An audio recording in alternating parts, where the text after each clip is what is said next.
네, 한 주간 잘 지내셨습니까? 네. 그래요. 오늘 또 시작 기도로 묵주기도 한 단 같이 바치고 갈게요. 지난번에 이제 시작하는 거에서 우리 환희의 신비 했다면은 그 다음 차례는 무슨 신비일까요? 묵주기도 신비들 이제 예수님 생애에 따른 이제 묵주기도 신비들이 이렇게 있잖아요. 그렇죠? 그 가운데서 이제 환희의 신비가 예수님께서 태어나시는 장면을 이렇게 어릴 때 하고 태어나실 때의 장면이다라면은 그 다음에 하게 될 건 예수님의 공생활을 기억해야 되는 거잖아요. 자, 예수님의 공생활을 이렇게 우리에게 묵상할 수 있게 되는 것은 빛의 신비입니다. 오늘 빛의 신비 일단 시작 기도를 하고 집에 돌아가셔서 나머지들 이렇게 바치시면 되겠습니다. 자, 그러면은 시작 기도 할까요? 성부와 성자와 성령의 이름으로 아멘. 전능하신 천주 성부 천지의 창조주를 저는 믿나이다.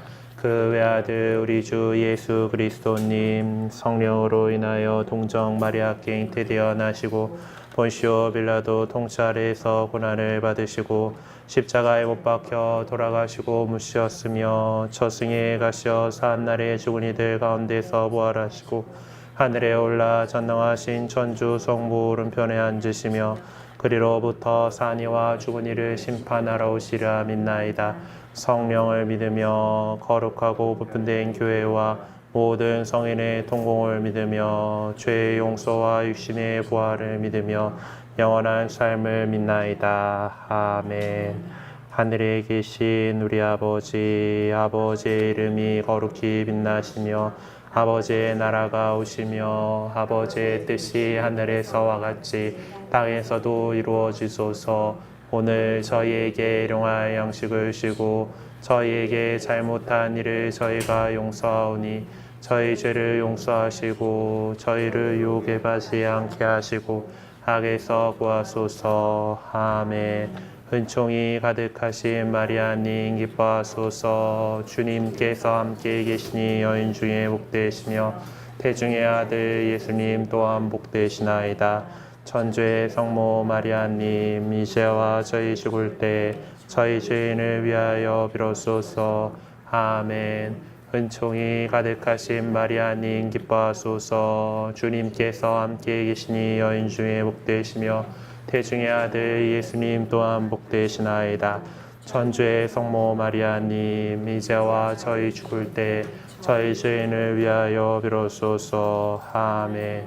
은총이 가득하신 마리아님 기뻐하소서. 주님께서 함께 계시니 여인 중에 복되시며 태중의 아들 예수님 또한 복되시나이다. 천주의 성모 마리아님 이제와 저희 죽을 때 저희 죄인을 위하여 비로소서. 아멘. 영광이 성부와 성자와 성령께 함과 같이 이제와 항상 영원히 아멘. 빛의 신비 일단 예수님께서 세례받으심을 묵상합시다. 하늘에 계신 우리 아버지의 이름이 거룩히 빛나시며 아버지의 나라가 오시며 아버지의 뜻이 하늘에서와 같이 땅에서도 이루어지소서. 오늘 저희에게 일용할 양식을 주시고 저희에게 잘못한 일을 저희가 용서하오니 저희 죄를 용서하시고 저희를 유혹에 빠지지 않게 하시고 악에서 구하소서. 아멘. 은총이 가득하신 마리아님 기뻐하소서. 주님께서 함께 계시니 여인 중에 복되시며 태중의 아들 예수님 또한 복되시나이다. 천주의 성모 마리아님 이제와 저희 죽을 때 저희 죄인을 위하여 비로소서. 아멘. 은총이 가득하신 마리아님 기뻐하소서. 주님께서 함께 계시니 여인 중에 복되시며 태중의 아들 예수님 또한 복되시나이다. 천주의 성모 마리아님 이제와 저희 죽을 때 저희 죄인을 위하여 비로소서. 아멘. 은총이 가득하신 마리아님 기뻐하소서. 주님께서 함께 계시니 여인 중에 복되시며 태중의 아들 예수님 또한 복되시나이다. 천주의 성모 마리아님 이제와 저희 죽을 때 저희 죄인을 위하여 비로소서. 아멘. 은총이 가득하신 마리아님 기뻐하소서. 주님께서 함께 계시니 여인 중에 복되시며 태중의 아들 예수님 또한 복되시나이다. 천주의 성모 마리아님 이제와 저희 죽을 때 저희 죄인을 위하여 빌어주소서. 아멘. 은총이 가득하신 마리아님 기뻐하소서. 주님께서 함께 계시니 여인 중에 복되시며 태중의 아들 예수님 또한 복되시나이다. 천주의 성모 마리아님 이제와 저희 죽을 때 저희 죄인을 위하여 빌어주소서. 아멘. 은총이 가득하신 마리아님 기뻐하소서. 주님께서 함께 계시니 여인 중에 복되시며 태중의 아들 예수님 또한 복되시나이다. 천주의 성모 마리아님 이제와 저희 죽을 때 저희 죄인을 위하여 빌어주소서. 아멘. 은총이 가득하신 마리아님 기뻐하소서. 주님께서 함께 계시니 여인 중에 복되시며 태중의 아들 예수님 또한 복되시나이다. 천주의 성모 마리아님 이제와 저희 죽을 때 저희 죄인을 위하여 빌어주소서. 아멘. 은총이 가득하신 마리아님 기뻐하소서. 주님께서 함께 계시니 여인 중에 복되시며 태중의 아들 예수님 또한 복되시나이다. 천주의 성모 마리아님 이제와 저희 죽을 때 저희 죄인을 위하여 빌어주소서. 아멘. 은총이 가득하신 마리아님 기뻐하소서. 주님께서 함께 계시니 여인 중에 복되시며 태중의 아들 예수님 또한 복되시나이다. 천주의 성모 마리아님 이제와 저희 죽을 때 저희 죄인을 위하여 빌어주소서. 아멘. 은총이 가득하신 마리아님 기뻐하소서. 주님께서 함께 계시니 여인 중에 복되시며 태중의 아들 예수님 또한 복되시나이다. 천주의 성모 마리아님 이제와 저희 죽을 때 저희 죄인을 위하여 빌어주소서. 아멘. 영광이 성부와 성자와 성령께 처음과 같이 이제와 항상 영원히 아멘. 성부와 성자와 성령의 이름으로 아멘. 그래요. 묵주기도가 좀 익숙해져 가시니까 여전히 하다 보면 다 이렇게 또 기도문도 외워지고 익숙해져 갈 겁니다. 우리 천주교 신자들에게 그래도 가장 많이 하고 인기 있는 기도니까 뭐 아마 여러분들이 이제 세례 받으시고 나서 이번에 본당에서 9월 10일에 전신자 성지순례 이렇게 뭐 가자 이렇게 공지 났던 거 혹시 보셨어요? 포스터하고. 네. 근데 이제 뭐 그런 거 이제 버스 타고 출발하면은 보통 이제 시작기도로 묵주기도 계속 돌리고 이렇게 묵주기도 하고 이렇게 보통 하게 됩니다. 하여튼 많이들 이렇게 앞으로 신앙생활 하시면서 이렇게 하게 될 기도예요. 오늘은 이제 우리가 이제 그 새로운 삶의 규범들에 대해서 얘기를 하면서 그리스도인으로서 어떤 것들을 나가야 되는가에 대한 내용들을 지난 시간에 했고, 이제 그 강론으로 들어가서 이제 하느님 사랑에 대한 이야기를 하게 될 겁니다. 십계명이 우리 10가지 있었죠? 기억나시죠? 네, 십계명 10가지 있는데 거기 가운데에서 1계명부터 1계명, 2계명, 3계명에 대한 내용을 오늘 이야기를 나눠보려고 합니다. 그래서 그 예수님께서 모든 율법과 예언서의 정신이 이제 하느님 사랑하고 그리고 이웃 사랑으로 다 이렇게 그 요약될 수 있다라고 이렇게 말씀하셨죠. 사실 뭐 지난번에 말씀드렸지만은 유대교의 율법학자들도 이 두 계명이 핵심이다라고 이미 알고 있었던 그런 부분입니다.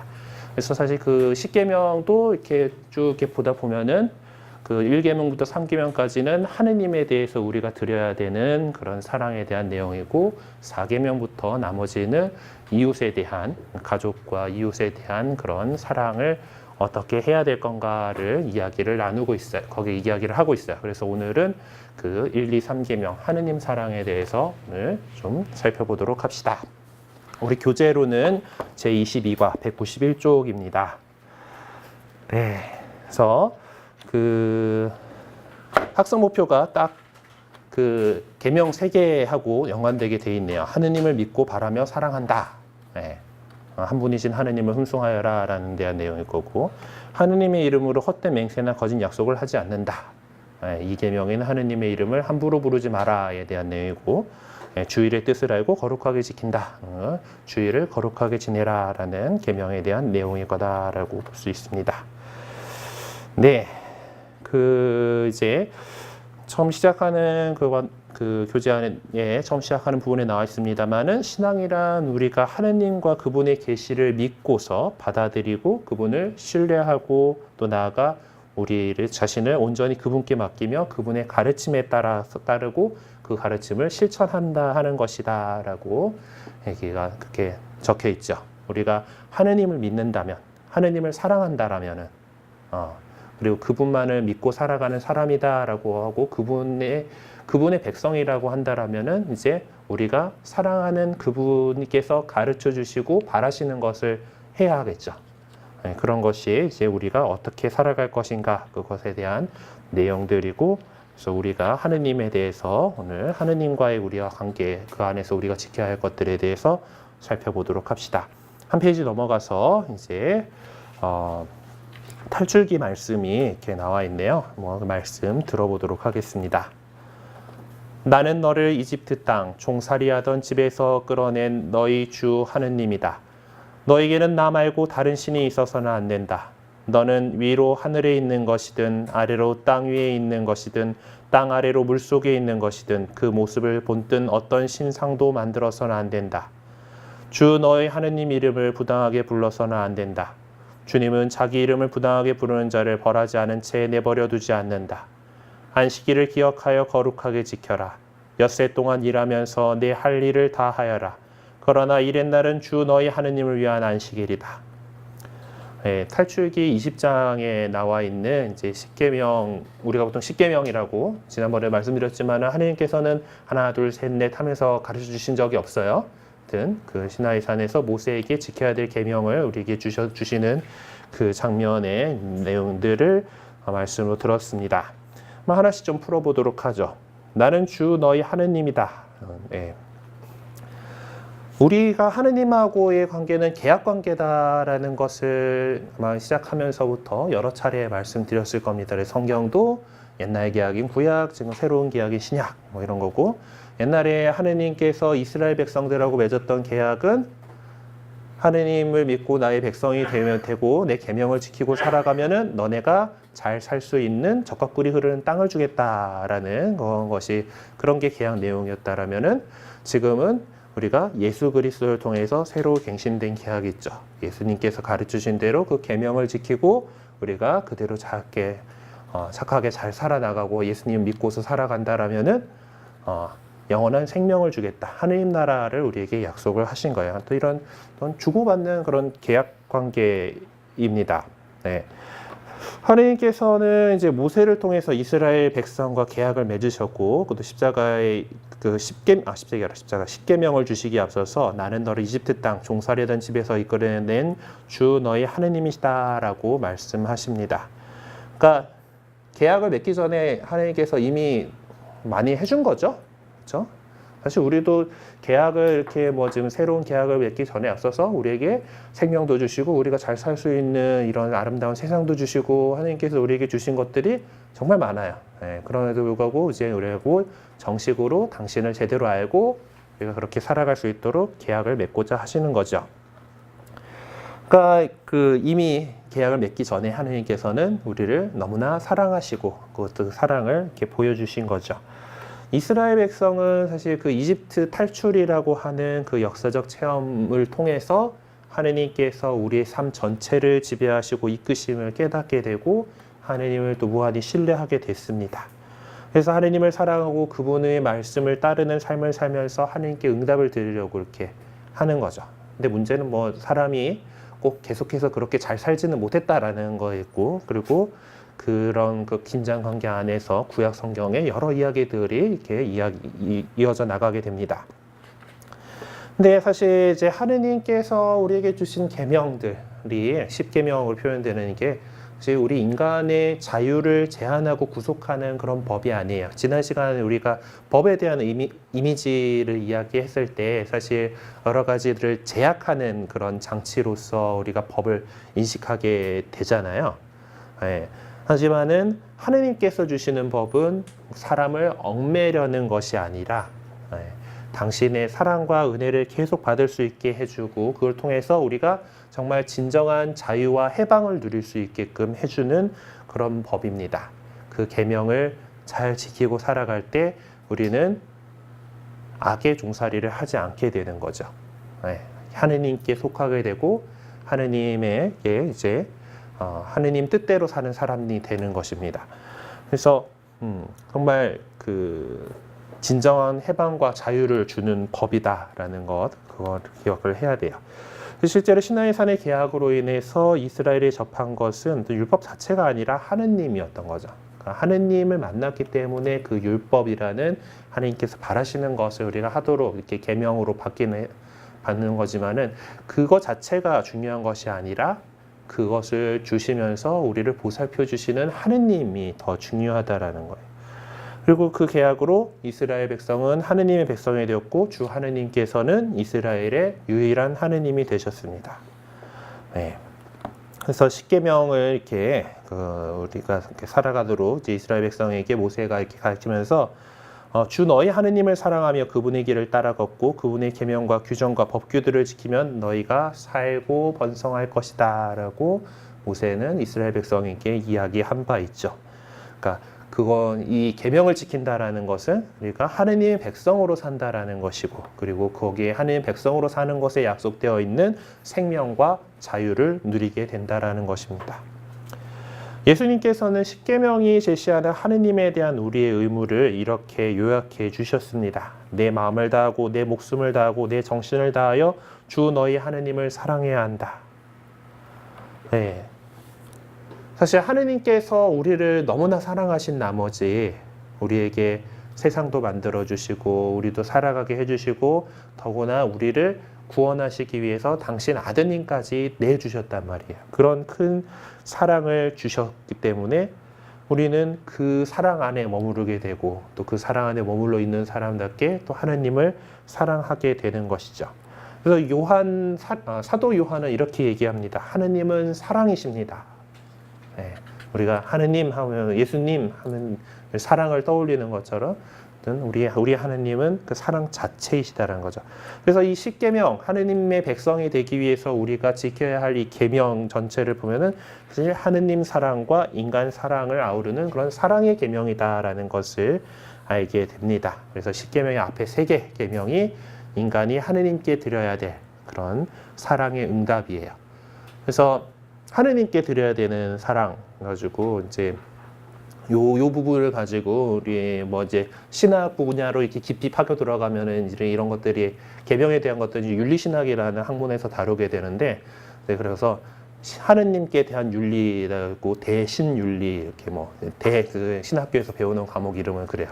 대인윤리는 이제 인간에 대해서 윤리라고 보면은 하느님에 대한 대신윤리 이런 그런 과목으로 나옵니다. 네. 그래, 한 분이신 하느님을 흠숭하여라는 첫째 계명부터 들어가 보죠. 십계명의 첫 번째 계명은 하느님만을 믿고 바라고 모든 것보다 하느님을 사랑할 것을 요구합니다. 그러니까 이것은 향주덕, 믿음과 희망과 사랑이라는 이 향주 3덕으로 하느님을 섬기는 것이죠. 우리는 믿음으로 의심과 불신을 물리치고 신앙을 성장시키며 지켜나갑니다. 우리는 하느님께서 약속하신 영원한 생명, 그 구원의 약속이 이루어지리라고 희망하죠. 네. 그리고 그렇기 때문에 그것을 희망하고 있기 때문에 이 세상에서 여러 가지 힘든 일, 어려움들 속에서도 좌절하지 않고 그리고 또 세상에서 잘 풀려가지고 잘 간다고 해가지고 자만하고 그러지 않고 이렇게 하느님을 믿고 하느님께 감사하면서 살아가는 겁니다. 좀 상황이 안 좋아라는 거는 또 하느님께서 언젠가 또 구원해 주시겠지. 그리고 또 그래서 그분과 더 매달리는 기회가 될 거고, 막 이렇게 세상에서 잘 풀려가지고 또 여유롭게 살고 또 이렇게 별 어려움 없이 이렇게 살아가게 된다라면은 또 하느님께서 우리에게 은총을 많이 베풀어 주신 거기 때문에 거기에 감사하면서 살면 돼요.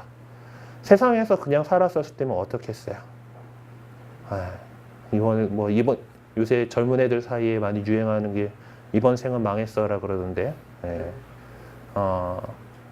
이제 우리나라가 워낙에 예전부터 이제 뭐 불교의 영향이 있다 보니까 이제 자연스럽게 윤회 사상이 있어서 그런 말이긴 한데, 이제 우리 그리스도교적인 세계관으로 보면은 우리는 윤회 없습니다. 다음 생 그런 거 없어요. 그러니까 이번 생은 망했어 하고 포기해 버리면은 그냥 생 끝이에요. 그러니까 우리는 뭐 어려움이 있더라도 또 하느님 믿고서 이겨내 나가야 되는 거지. 망했어 하고 포기해가지고는 안 되죠. 어쨌든 그냥 하느님을 몰랐더라면 그렇게 인생 망했어 하고 포기하고 막 이렇게 될 거지만은 이제 우리는 하느님을 알았기 때문에 그분께서 우리를 이렇게 더 좋은 길로 이끌어 주시리라는 믿음을 가지고 이렇게 살아가는 겁니다.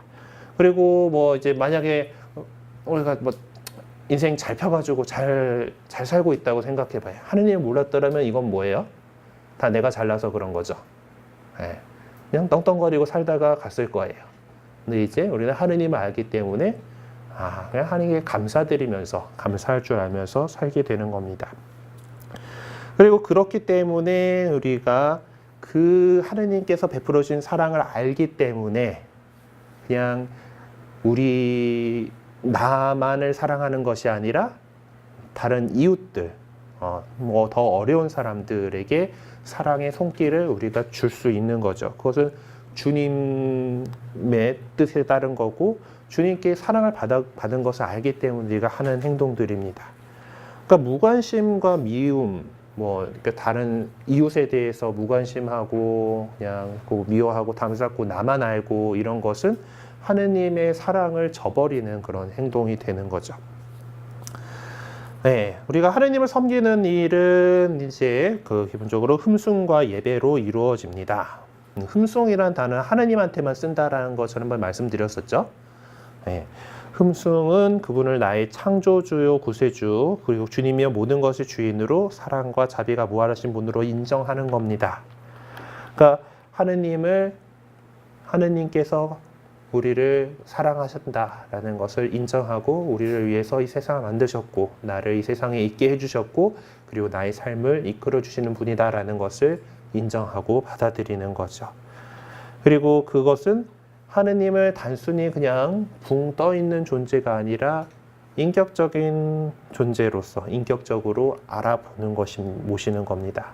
내 아버지로서, 하느님 아버지로서 우리를 키워주시고 돌봐주시는 아버지로서 인정하는 것이죠.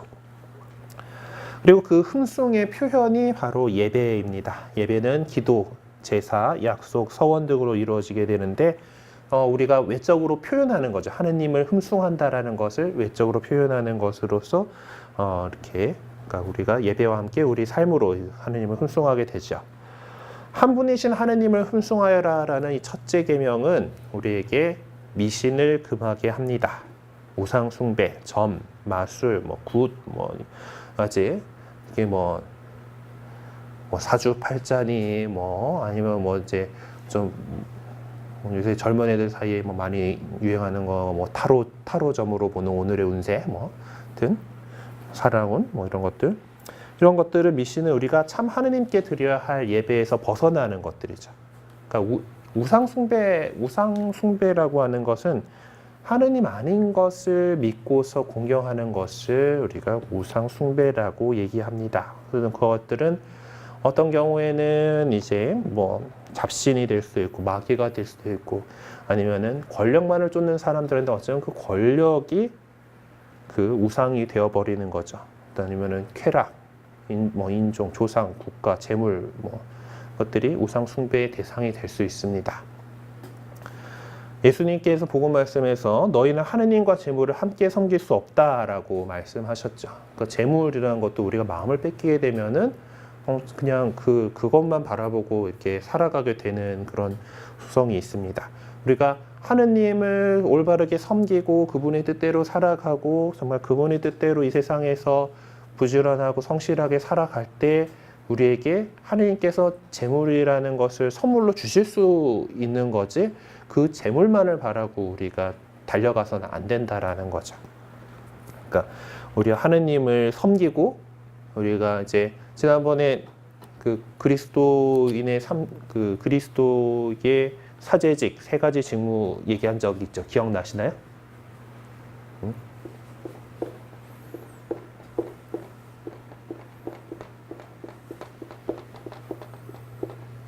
그래서 우리가 세례받은 사람으로 보편 사제직을 이제 살아가야 된다라고 하면서 이 세 사직 기름 부음 받은 사람들이 했던 일들에서 이제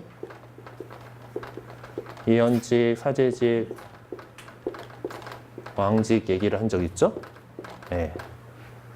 이 왕으로서 해야 할 일들이 그런 겁니다. 우리가 하느님을 믿는 사람답게 이 세상에서 살아간다는 것은 하느님을 믿고서 그분의 뜻에 따라서 우리에게 주어진 이런 재화나 여러 가지 것들을 잘 다스릴 줄 알아야지 우리가 다스려야 할 대상인데 그 다스려야 할 대상의 마음이 다 뺏겨가지고 그것이 하느님 자리에 가면 안 된다라는 거죠.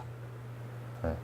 우리는 그 재화에 대해서 이렇게 우리가 잘 다스려야 할 대상으로 하느님의 뜻대로 우리가 잘 다스려야 되는 대상으로 생각을 해야 합니다. 그리고 이제 그 점 얘기가 나왔으니까 아닌데 그리스도인들은 이제 점 같은 미신 행위를 배격한다 그랬잖아요. 뭐 이제 온갖 뭐 사주 팔자니 뭐 띠별 운세니 뭐 띠 갖고 뭐 그거 그 띠를 쓰면 안 돼 이런 얘기는 아니에요.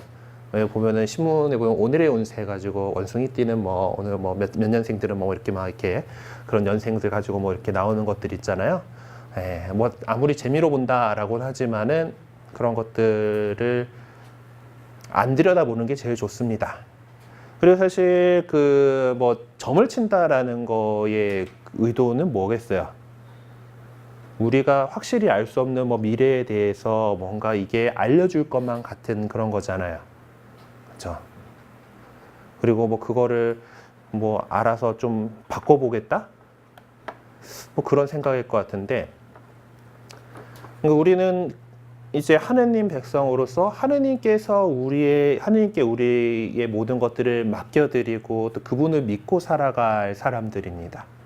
그렇다면 하느님께서 우리에게 좋은 방향으로 당장은 우리가 좀 힘들고 고통스러울지 모르지만은 정말 하느님께서 아버지시라면 자기 자식이 잘 되기를 바라겠죠.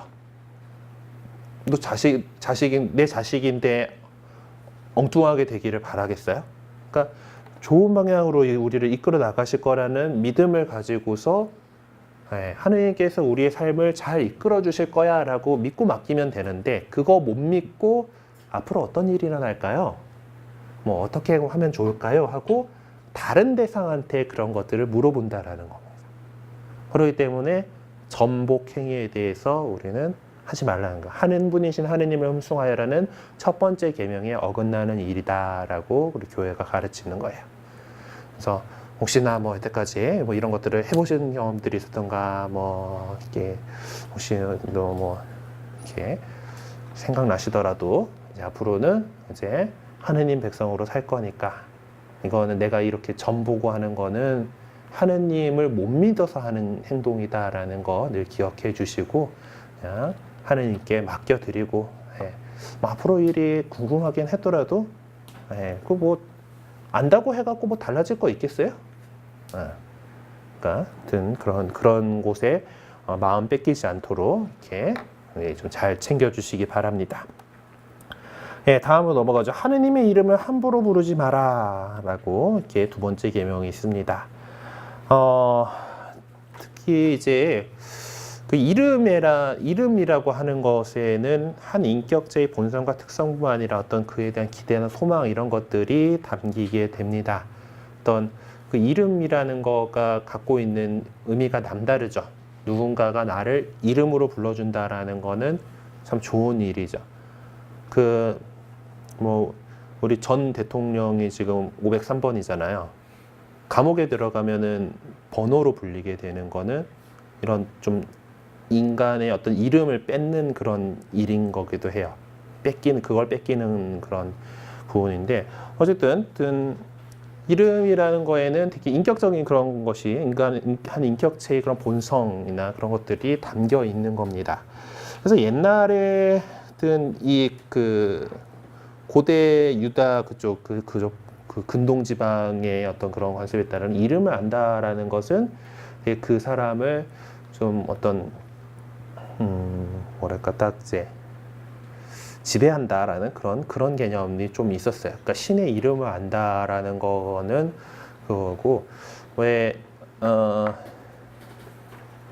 언제 나왔지 그게? 몇 년 전에 검은 사제들이라는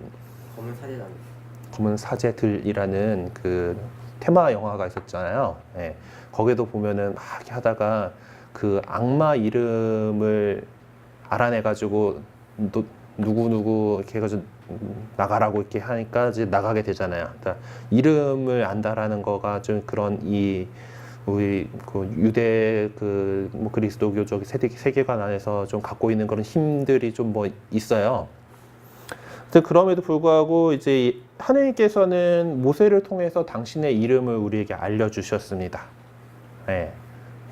당신의 이름을. 근데 탈출기에 그 장면 보면은 나야 라는 뜻이는 거예요. 하느님 이름을 우리에게 이렇게 가르쳐 주시면서 나는 있는 나다 뭐 하여튼 되게 우리말로도 번역하기 되게 애매한 건데, 그래서 히브리 말로 쓰면은 하여튼 오래돼가지고 기억이 안 나는데 이렇게 쓰는데, 이게 써봤자 지금 꼬부랑 하나밖에 없어 보이잖아요. 하여튼 그래서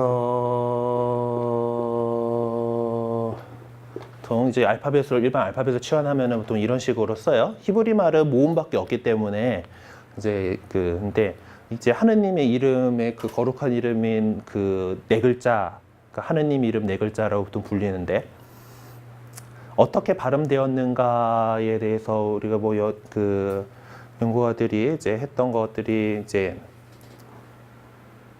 야훼 정도로 이제 읽혔을 거다라고 이렇게 보고 있고, 우리 가톨릭에서는 주로 이제 야훼 하느님이라고 부르는데, 요 글자를 보고 거룩한 하느님이라 함부로 부르지 말라 그랬잖아요. 그래서 우리도 보면은 아버님 함자를 말씀드릴 때 무슨 자입니다 하고 이렇게 그냥 이름을 갖다가 띡 부르진 않잖아요. 그런 것처럼 이스라엘 사람들도 쭉 성경을 읽다가 이 글자가 나오면은 하느님 이름이니까 거룩하신 하느님을 입에 담기 그래갖고 여기 쫙 가다가 여기는 이제 이름을 갖다가 지금의 주님이라고 부르는 이런 뜻이 되는 아도나이라고 하는 말로 바꿔서 불렀어요. 그래서 우리 성경 책에도 보면은 주님 해가지고 폰트가 다른 글자들이 있어요. 그 구약 성경부터 보면 주님 뭐 이렇게 해가지고 나오는데, 그 옆에 다른 글자들은 다 명조체인데 이 주님만 붉은 그 고딕체로 돼 있는 그것들이거든요. 그곳은 원래 거기 원문에서 요 글자가 나와 있던 거예요. 그래서 그것들을 우리가 함부로 하느님 이름을 입에 담지 않기 때문에 그 관습을 존중해서 주님으로 이렇게 부르고 있고, 근데 문제는 이제 히브리어에는 자음만 적어놓고 모음이 없어가지고 나중에 이게 어떻게 읽는지 이런 것들이 전파가 잘 안 되고 이제 그런 어려움이 있어서 나중에 그 모음들을 갖다가 점을 밑에다가 찍는 방식으로, 점이나 그 기호를 이렇게 적는 방식으로 표현을 했는데, 이게 주님이나 아도나이라고 해서 아도나이에 해당하는, 당연히 그거를 이렇게 읽어야 되니까 모음을 아도나이에 해당하는 거를 찍어놨어요. 그리고 그러고 나서 또 후대의 사람들이 보고서 그거대로 히브리어를 또 읽었을 때 나온 말이 여호와입니다.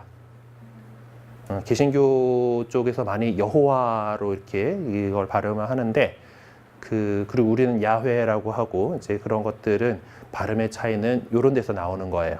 네. 근데 기본적으로 하느님 이름 함부로 부르는 게 아니기 때문에 발음을 잘 안 하려고 합니다. 네. 그래서 우리는 이제 그것들을 따라서 이제 주님이라고 보통 이렇게 표현을 그렇게 하고 있고요. 주 하느님, 뭐 주 하느님, 뭐 이런 식으로 표현을 하고 있어요. 근데 이거 뜻은 나는 있는 나다, 나는 나다, 뭐 이런 뜻이에요. 그래서 영어 성경에 보니까 I am that I am, I am who I am, 뭐 이런 식으로 번역을 하는 그런 겁니다. 하여튼 당신 이름을 이제 그 탈출기에 보면은 이제 백성들한테 가가지고 그러면 그 너에게 하느님이 누구냐라고 하면은 제가 이름 알려줘야 될 텐데 뭐라 하면 되겠습니까? 했을 때 하느님께서 하신 게가 나야 나. 이런 표현으로서 이렇게 그게 말씀을 해주시긴 했는데 그래도 우리에게 당신의 이름을 알려주신 거라 말이에요. 그만큼 그 우리가 누군가하고 서로 만났을 때 이제 친분을 트기 위해서 하는 게 이제 뭐 서로 이제 명함 서로 주고받으면서 어떤 분 이름이 어떻게 되시는군요를 아는 거, 이름을 아는 거잖아요.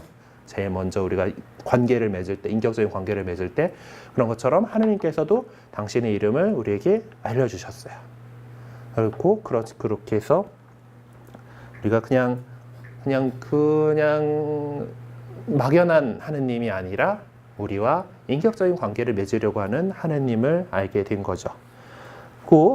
그 하느님께서는 이렇게 모세를 통해서 당신의 이름을 알려주셨고 또 예언자들과 사제들은 주 하느님의 이름으로 그분의 뜻을 전하고 또 백성들을 축복했습니다. 그리고 신약시대의 사도들은 예수님의 이름으로 마귀들을 쫓아내고 그래서 우리가 앞으로 세례 받을 때도 그랬지만 성부와 성자와 성령의 이름으로 세례를 줍니다. 그러니까 하느님의 이름으로 하는 그것은 우리가 하는 게 아니라 하느님께서 하신다라는 거죠. 그래서 뭐 우리가 기도할 때 성호경 긋고 하잖아요. 성부와 성자와 성령의 이름으로. 그래서 우리의 기도가 그냥 단지 우리만이 아니라 하느님의 그 이름으로 하느님의 일을 한다라는 것을 이렇게 드러내는 것이죠. 그래서 십계명의 둘째 계명은 하느님의 이름을 존경할 것을 명합니다. 그러니까 그 하느님의 이름으로 한다고 해놓고서 나쁜 짓을 하거나 또 하느님의 이름으로 뭐 지키지도 못할 맹세를 한다거나 이런 것들에 대해서 안 된다라는 거죠. 그러니까 되게 이제 우리들이 이제 뭐 밑에 나와 있는 만약 우리의 생각과 행동을 정당하거나 남 판단하고 비난하는 데 있어서 하느님의 이름을 끌어들인다라면은 하느님 머리 꼭대기에서 놀겠다라는 것이죠. 네. 그러니까 자신의 이익과 욕심 때문에 하느님 이름 불러서 안 되고 또 어떤 죄를 은폐하기 위해서 내세워서도 안 되는 겁니다. 그래서 예수님께서는 복음 말씀 아예 맹세하지 마라라고 이렇게 하세요. 근데 그 당시에도 하느님의 이름으로 맹세하는 사람들이 있었던 것 같아요.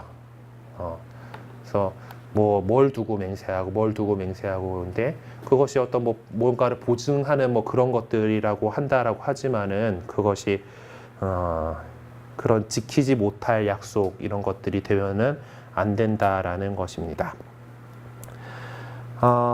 그리고 아예 그냥 그 하느님의 이름을 걸고 맹세하는 일은 없도록 하세요. 여기 그래서 하느님 이름으로 맹세하고 약속은 꼭 지켜야 합니다라고 이렇게 나와 있지만은 그렇게 맹세를 했다라면은 꼭 지켜야 되는 거고 하느님 이름으로 맹세를 하는 것들은 어떤 것이냐면은 저같이 이제 사제가 되기 위해서 독신 서약을 할 거 아니에요. 하느님 앞에서 서약을 하고 여러분들 가운데 이제 혼인하면은 하느님 앞에서 혼인 서약을 하죠. 혼인을 하기로 약속을 하는 겁니다. 그럼 그렇다라는 것은 하느님 앞에서 하느님의 이름을 한 약속이기 때문에 그러니까 지켜야 할 약속이다라는 거죠. 다른 사소한 거 갖고 하느님의 이름을 맹세하는데 이제 이런 식으로 얘기를 하면 안 된다라는 겁니다. 그래서 우리가 이제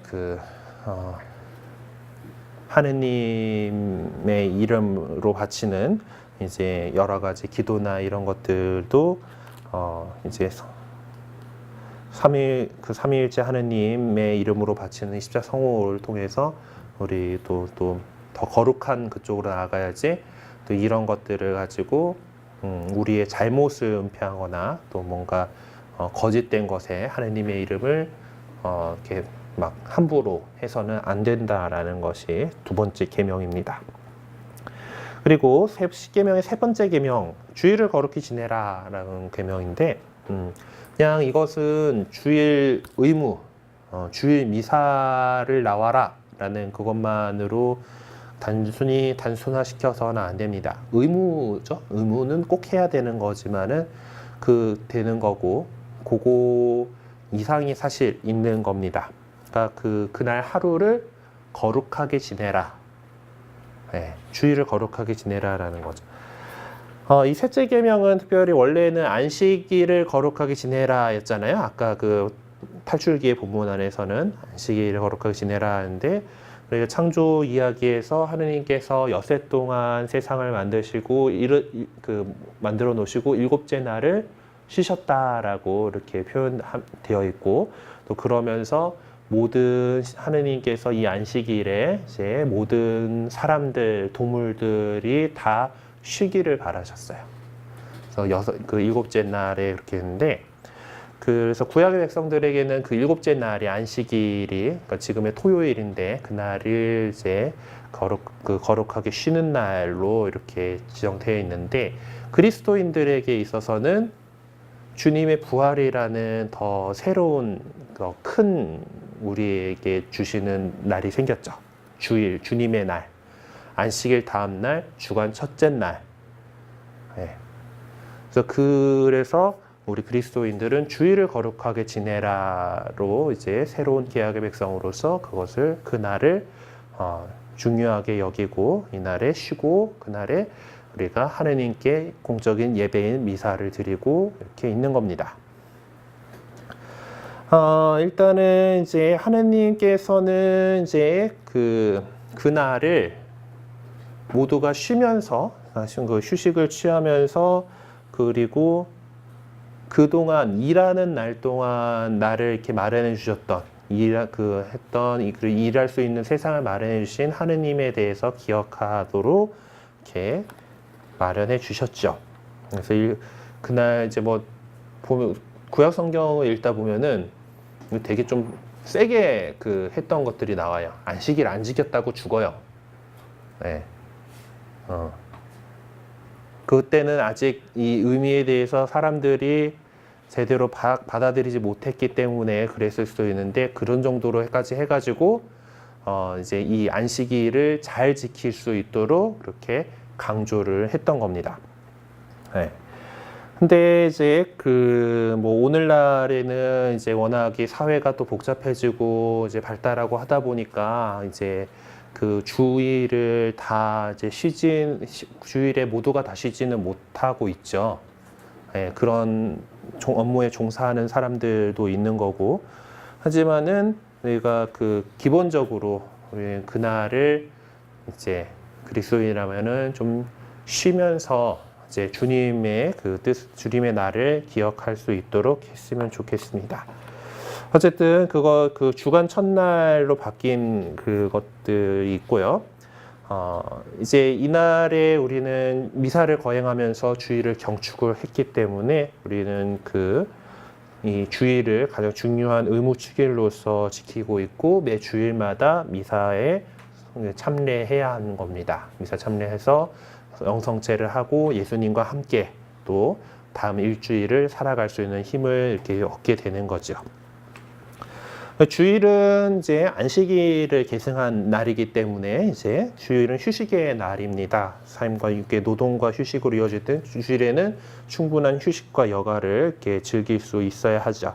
하지만은 또 우리 여가 생활을 즐긴다면서 이제 주 5일제 근무가 많이 보편화되면서 토일 이렇게 놀러 이렇게 가는데 너무 힘쓰는 나머지 주일 미사 빼먹는 경우들도 이렇게 있는데 좀 안 좋은 일이죠. 적합하지 않은 일입니다. 그래서 그냥 노는 거에만 너무 신경 쓰다가 우리가 그리스도인으로서 주일을 지켜야 될 주일 미사에 나와서 또 하느님께 예배를 드리고 또 또 예수님의 몸을 얻어먹고 또 힘을 얻어가야 되는 그런 것까지 빼먹으면 안 되는 거죠. 하여튼 그래서 주일에 그 주일미사하고 자선의 실천, 그러니까 주일에는 주일미사나 자선의 실천이나 적당한 휴식에 방해되는 일이나 활동은 좀 삼가야 한다라는 겁니다. 그리고 우리 교회는 주일을 전통적으로 어려운 이웃을 위한 봉사하는 데에 바쳐왔고 또 가족과 친지들과 함께하는 시간을 갖고 서로를 보살피는 그런 때로서 이렇게 살아왔던 거죠. 만약에 뭐 정말 내가 살아가고 있는 생업이 주일을 이렇게 쉴 수 없는 또 주일에 다른 사람들을 위한 서비스에 종사하느라고 그러지 못하는 사람들이다라면은 그래도 짬짬이 또 기도와 정성으로 거룩하게 지내려는 그런 노력들을 해야 합니다. 그러니까 우리가 주일 미사에 참례를 하는 걸로 보통 주일을 거룩하게 지낸다라의 의무 방어전을 하잖아요. 주일 미사에서 나오는 건데 도저히 피치 못할 사정으로 주일 미사를 빠지게 되는 경우가 있을 수 있잖아요. 뭔가 뭐 회사에서 프로젝트가 휘몰아쳐가지고 야근에 주말 근무 월화수목 금금금금 뭐 이렇게 나가는 사람이라든가 아니면 뭔가 더 주일에 뭔가 이렇게 일이 있는 사람들이다라면은 이 주일 미사에 참례하지 못하는 대신에 우리 그 주요님들께서 이제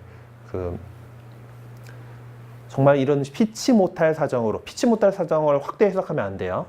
내가 생각한다 피치 못할 뭐 이런 나 오늘 좀 많이 피곤한데 하면서 피치 못할 이렇게 해버리면은 좀 곤란하십니다. 어쨌든 피치 못할 사정으로 주일미사를 이렇게 나오지 못하는 그런 상황이 된다라면은 주일미사 대신에 이제 우리가 그 주일을 거룩하게 지내라라는 게 중요한 거잖아요. 그래서 매일 미사책에 있는 독서와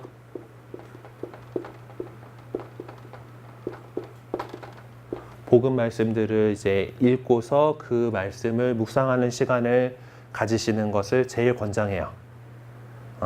사실 뭐 그런 사람들이 뭐 모임이 되는 경우면은 공소예절이라고 해가지고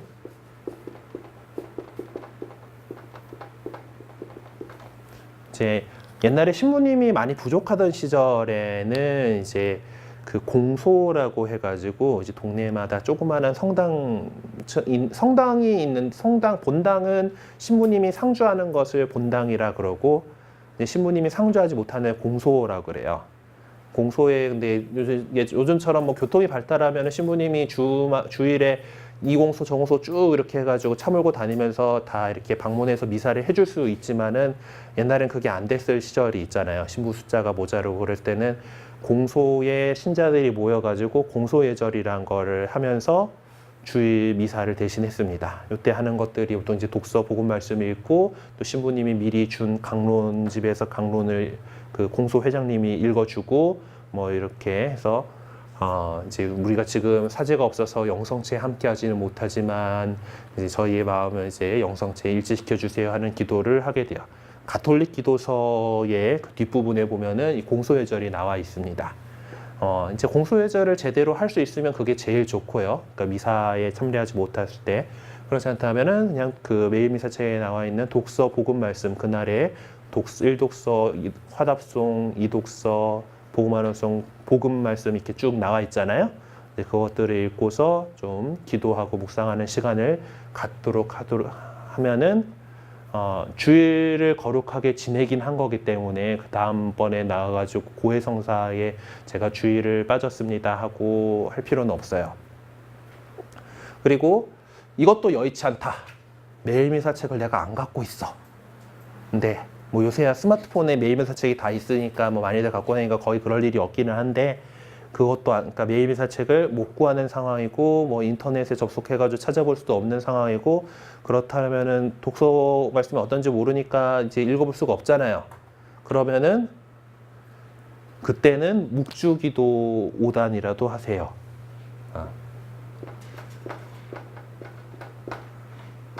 묵주기도라도 하세요. 묵주기도도 내가 묵주기도도 할 줄 모르고 묵주도 안 들고 나왔고 기도문도 못 외웠고 뭐 이러면은 그러면 주일을 거룩하게 지내는 말로 뭔가 착한 일이라도 한 가지 하세요가 우리 주교님들이 이제 피치 못할 사정으로 주일을 거룩하게 그 주일 미사에 참여하지 못하는 사람들을 위해서 이렇게 제공해 준 게 이렇게 있습니다. 하여튼 제일 좋은 거는 기본적으로 그 미사에 나오는 거고, 미사에 못 나온다라면은 그날 독서 복음 말씀을 가지고 잘 묵상하시면 돼요. 아시겠죠? 예. 그 뭐 정말 아파서 막 쓰러질 것 같은데 그래도 주일 미사 나가야지 하고 이렇게 나와가지고 더 병을 키우시거나 뭐 전염병에 걸렸는데도 꿋꿋하게 나와야 돼 하면서 이렇게 해서 또 주변 사람들한테 병을 옮기거나 이러면 안 되잖아요. 정말 이렇게 아프면은 피치 못할 사정인 거예요. 그러니까 그럴 때는 이렇게 주일 미사를 못하는 대신에 독서 복음 말씀을 읽고 묵상하는 시간을 이렇게 가지시면 됩니다. 그리고 다음번에 이제 혹시 뭐 피치 못할 사정이 이제 내가 주일 근무를 해야 되는 스케줄 근무하는 사람들 있어요. 보면은 이제 한 달 스케줄이 뭐 이렇게 나와가지고 뭐 나이트 데이 뭐 이렇게 근무하시는 분들이면 주일날도 근무를 하게 되는 수가 있잖아요. 이제 그러면은 보통은 이제 그렇게 되면은 오픈날이 평일에 있죠. 그러면은 그 오픈날에는 평일 미사를 나와서 영성체를 그러니까 요렇게 해서 주일을 지내고 그래도 오픈날에 나와 평일 미사를 하면서 영성체를 좀 하시는 거를 더 권해드립니다. 왜냐하면 우리가 영혼의 양식인 예수님의 몸을 받아 먹고서 계속 이렇게 살아가야 되니까 그 힘을 얻기 위해서 그 오픈날에는 이제 그 평일 미사라도 나와서 영성체를 하실 수 있도록 이렇게 챙겨주시면 됩니다. 자, 그래요. 주일 거룩하게 지내는 것들까지 이제 말씀을 드렸고요. 정리해 보면은 십계명에서 앞에 세 계명은 하느님에 대한 우리 인간으로서의 마땅한 도리들을 담고 있는 겁니다.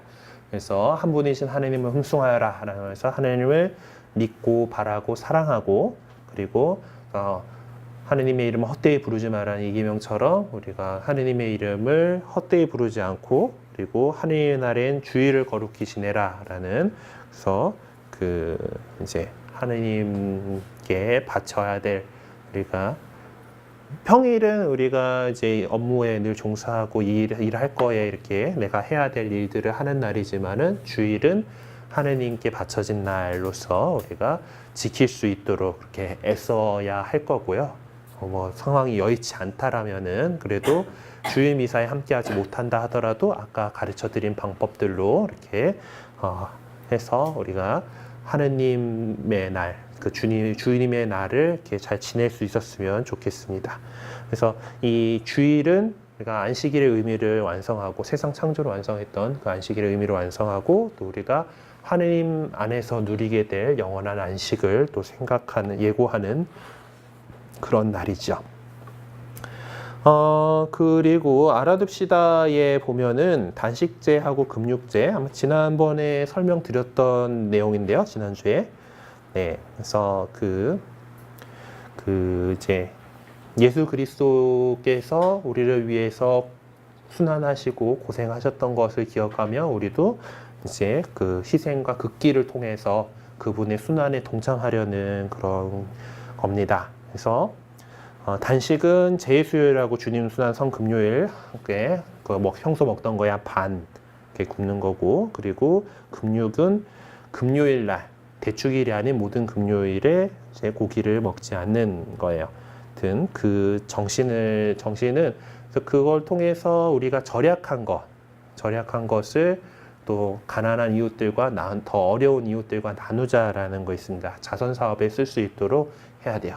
돈 굳었네 하고 그거를 나를 위해서 나하고 우리 가족을 위해서만 쓴다라면은 우리가 단식하는 의미가 없겠죠. 그런 부분들을 더욱 이제 자선 사업에 쓰고자 하는 자세를 유지해 주셨으면 좋겠습니다. 그래요. 오늘 하느님 사랑 했는데 혹시 궁금하신 거 있으세요? 아니면 그 전에 것까지 해가지고 오늘은 해야 될 거가 조금 일찍 끝나가지고 질문 시간을 좀 가질 수 있는데 평소에 혹시 궁금하셨던 거라든가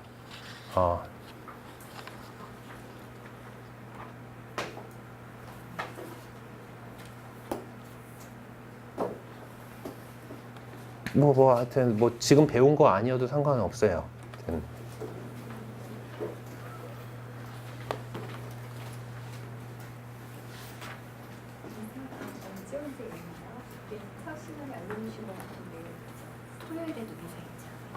그 미사 시간이요. 이제 주일 우리 성당은 일단 우리 성당 시간들을 가르쳐 드리고 이제 본당마다 조금씩 달라요. 그래서 그거 되는데 우리 성당에서 주일 미사 이제 우리 주일 미사가 되는 시간은 이제 그 옛날 그 유대인들이 날짜 세는 그런 거가 약간 차용된 게 있어요. 옛날 그 유대인들이 날짜 세는 거가 해가 떨어지면 새로운 하루가 시작 이 개념이에요. 그래서 지금도 이스라엘 여행을 가셔가지고 안식일이 토요일이라 그랬잖아요. 그 안식일 시작되는 건 언제 있어요? 금요일에 해 떨어지면이에요. 그래서 그때부터 이제 이 유대인들 가운데 안식일을 철저히 지키는 사람들은 이제 안식일법에 따라서 아무 일도 안 하고 뭐든 그런 일을 하지 않고 이렇게 그날은 안식일로서 지내요. 이제 그런 관습이 우리 교회 안에도 이렇게 전해져 오고 있기 때문에 그 주일이나 대축일 날 보면은 이제 그 시간절례에서도 제1 저녁 기도라 해가지고 그 전날 저녁에부터 그 날이 시작이 되는 거예요. 주일이나 대축일의 경우. 그래서 주일 시작은 언제? 토요일 날 해 떨어지면 주일 시작이겠죠? 그래서 우리 주일 미사로 들어가는 게 토요일 저녁 미사가 있고요. 우리 성당 같은 경우는. 그리고 주일 일요일에 06시 30분에 아침 새벽 미사가 있고 09시 9시 정각에 또 이제 이때는 그 청소년 미사에서 이제 중고등부 그러니까 초등부 주일학교 미사하고 지금 중고등부 주일학교 미사이긴 한데 우리 중고등부가 너무 없어가지고 사실 어른들이 대부분이긴 한데요. 아무튼 중고등부 미사가 9시에 있고 이제 끝나고 이제 애들 뭐 교리하고 있고 토요일 날 초등부는 교리 먼저 하고 이 저녁 미사를 하고 그리고 이제 중심 미사 그래가지고 교중 미사가 11시 그리고 붕 떠서 저녁에 19시에 이렇게 있어요. 우리 성당은 이렇게 있고 19시에는 이제 청년 미사여가지고 이제 좀 젊은이들이 이제 미사 봉사하고 성가대하고 뭐 이제 요 직전에 뭐 각자 회합들 하고 뭐 이렇게 짜여져 있고요. 뭐 어느 미사든 본인 시간 되는 미사에 나오면 좋고 그 미사마다 약간 좀 분위기가 있어요. 이제 어린이 미사라 그랬잖아요. 특전 미사 그 토요일 저녁 미사가 그래서 어린이 미사인데 애들이 많고요. 예, 앞에 애들이 많이 있고 원래는 좀 어린이들에 맞는 미사곡을 좀 쓰고 싶기는 한데 지금 아직 그 뭐 어린이 미사곡은 안 쓰고 있어요. 근데 또 하여튼 뭐 애들이 많으니까 그런 분위기. 일요일 날 새벽 미사는 뭐 성가대가 뭐 이렇게 있을 수가 없고 하는 그런 상황이다 보니까 이때는 순전히 이제 말로 하는 미사가 돼요. 뭐 성가는 약간 부르긴 하지만은 성가 없이 빨리 끝난 미사가 필요하다 그러면 새벽 미사. 네. 9시 미사는 이제 지금 청소년 미사여서 여기도 아직 뭐 우리 주일학교가 좀 작년에 좀 많이 무너진 상황이어가지고 이제 애들이 뭐 그런데 제 앞으로의 바람은 이제 아이들한테 뭐 밴드도 좀 하고 뭐 이제 젊음이 가득한 그런 미사를 만들어 나고 싶다이긴 한데 아직까지는 그냥 우리 가톨릭 성가에 있는 미사곡으로 하고 있고요. 교종 미사는 이제 그 가장 큰 미사잖아요. 우리 성당에서 제일 중심되는 미사고 그리고 우리 주인 신부님이 또 이제 전례나 이런 것들에 관심이 많고 하다 보니까 요날 이 미사를 오시면은 그 미사곡이 라틴어 미사곡을 해요.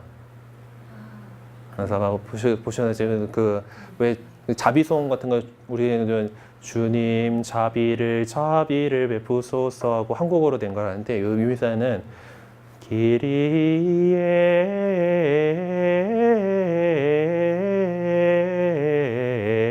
레이소 이렇게 뭐 악보에 다 이제 우리말로 음도 다 달려 있고 그러니까 뭐 같이 해보시면 있고 그리고 기본적으로 우리 미사의 원래 그 서방 우리 가톨릭 교회에서 미사의 공식 언어는 라틴어고 우리말로도 할 수 있는 거니까 라틴어로 된 것들 뭐 이렇게 오셔가지고 익혀 놓으셔도 괜찮아요. 그래서 이제 여기는 좀 그런 게 있고 저녁 미사에는 청년 미사인데 저도 좀 성음악에 관심이 많은 편이기 때문에 요 미사는 이제 제가 주례하는 미사인데 이때는 주로 이제 더 음악적인 요소들, 교회 음악적인 것들을 더 많이 집어넣으려고 노력하는 편이에요. 그래서 뭐 중간에 감사송이나 감사기도 같은 것도 싹 노래로 하고 뭐 이제 대축일 같은 경우에는 복음도 노래로 오고 뭐 이렇게 그런 식으로 좀 미사마다 약간 좀 분위기들을 이렇게 바꿔서 좀 다른 그 각자 취향에 맞는 그런 미사로 하실 수 있도록 이렇게 마련을 하고 있습니다. 그리고 이 저녁 미사를 놓치는 경우가 있잖아요. 밖에 놀러 갔다 와가지고 우리 지구에서 어느 본당이 하더라? 하여튼 저녁 9시 미사와 10시 미사를 하는 본당들이 있어요. 네, 그래서 이제 아싸리가 그 지구 그러니까 구에 한 개 정도씩 있는데 연희동이 하는가 아마 모르겠어요. 보통 이제 신부님이 3명 있는 본당에서 하는데 그래서 주일 9시 미사가 있는 성당이 있으니까 이제 알아두시고 있으면은 이제 그 어딘가 갔다 오다가 길이 막혀서 8시쯤에 꼬리를 했다. 이럴 때 찾아가서 미사를 하실 수 있습니다. 네. 혹시 또 다른 뭐 궁금하셨던 거 있어요?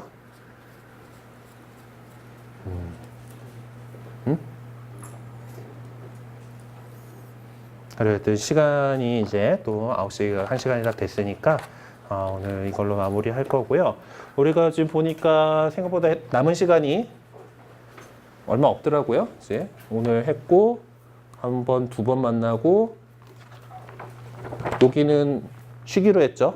우리 휴가 일정일 것 같고 그래서 8일 날이 이제 마지막 교리가 될 거고 그리고 12일 날 하기로 했나?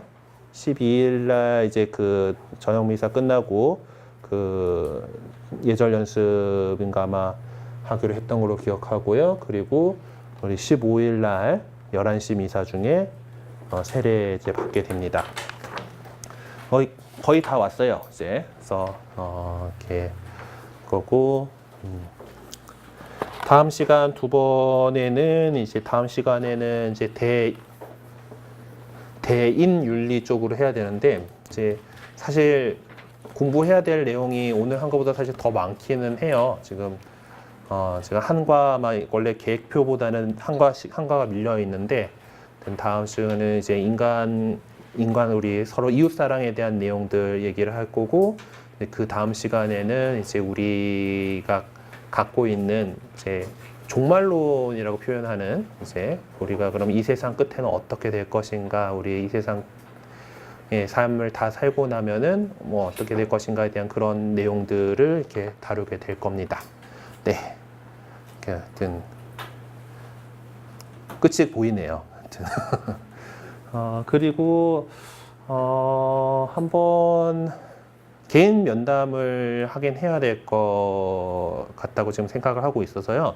다음 주에 이제 모일 때 제가 시간을 낼 수 있는 시간들 표를 이렇게 해서 요 주간들 사이에 제가 일정을 좀 드리겠습니다. 보통 이제 저녁 시간대들 이렇게 이용해가지고 약간 면담 시간들 할 테니까 그 날짜들 좀 그때 표시를 제가 어느 시간을 내실 수 있는지를 좀 표시를 해주시면은 그때 제가 이제 만나보도록 할게요. 뭐 물어볼 거는 그동안 어떠셨어요? 뭐 이런 거 하고, 또 그 제가 요거는 외우고 갑시다라고 했던 기도문들 있죠. 사도신경은 외우시는지 그거 검사할 거고요. 아무튼 뭐 또 뭐 여러 가지 또 하여튼 말씀드릴 것들 때 뭐 말씀 드릴 거 이렇게 좀 이렇게 해서 개인 면담을 이제 7월 마지막 주간들까지 해가지고 8월 첫째 주간까지도 이렇게 해서 드릴게요. 넉넉하게 해서 드릴 테니까 좋은 시간 이렇게 선택하셔가지고 알려주시면 되겠습니다. 네. 그리고 우리 봉사자 선생님이 여러분들이 예전에 우리 4월 달에 성지순례 했는데 성지순례를 안 갔다 왔다라면서 안 갔다 오신 분이 너무 많다라면서 막 걱정을 하시긴 하던데 그렇다고 따로 또 날짜를 또 잡아가지고 가기에는 좀 무리가 있고요. 그래서 혹시 뭐 주말에 생각나시거든 좀 가까운 곳에 절도산 순교 성지도 있고 하니까 한번 이제 소풍 삼아서 한번 다녀와 보시면 좋지 않을까 싶습니다. 절도산이 또 안에 또 박물관도 잘 돼 있고요. 여러 가지 또 우리 보고 올 만한 내용들 절도산도 있고 뭐 새남터도 괜찮고 이렇게 한번 성지 이렇게 좀 순교자들의 발자취를 한번 찾아서 다녀와 보시면 좋겠다 싶습니다. 네, 그러면은 오늘 이 시간 영광송으로 마치겠습니다. 성부와 성자와 성령의 이름으로 아멘. 영광이 성부와 성자와 성령께 처음과 같이 이제와 항상 영원히 아멘. 성부와 성자와 성령의 이름으로 아멘. 네, 수고하셨습니다. 감사합니다.